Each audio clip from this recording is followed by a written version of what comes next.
My first one is in 2025, we are going to see paid in traditionally non-paid places. And what I mean by that is when it comes to trying to grow college and university enrollment, disproportionately, we're talking about paid search and paid social, the kind of what are now traditional advertising, even though it's digital advertising. That's the core of what people do, right? Is digital advertising.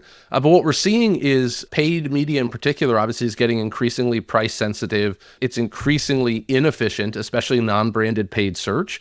And I think it still works. And, for us at Kane Home, we spend over $30 million across a lot of those channels, and our partners are growing. But for the folks that are going to have like breakout growth, so my prediction actually is more specific. If someone's going to have breakout growth next year, I think one of the reasons is that they're going to invest paid media dollars in traditionally non-paid places. And what I mean by that is some of the obvious like content and SEO, but also influencer and heavily rethinking what brand actually means. I had a really insightful conversation with a CMO at a large, predominantly online institution a couple weeks ago in person.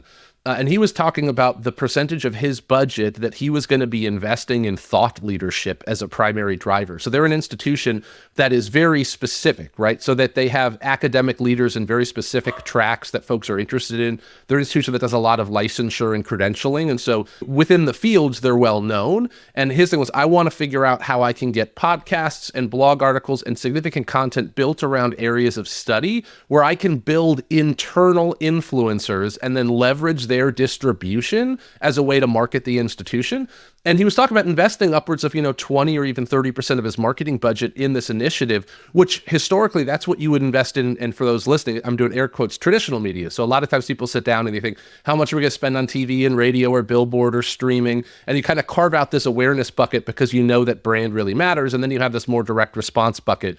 But it blew my mind that his entire concept was internal thought leadership as a strategy. And I just stepped back and I was like, that is so incredibly different, but he's still investing paid dollars. He's just saying those dollars won't go to Google or to Facebook. They're instead going to go to us building this internal content engine.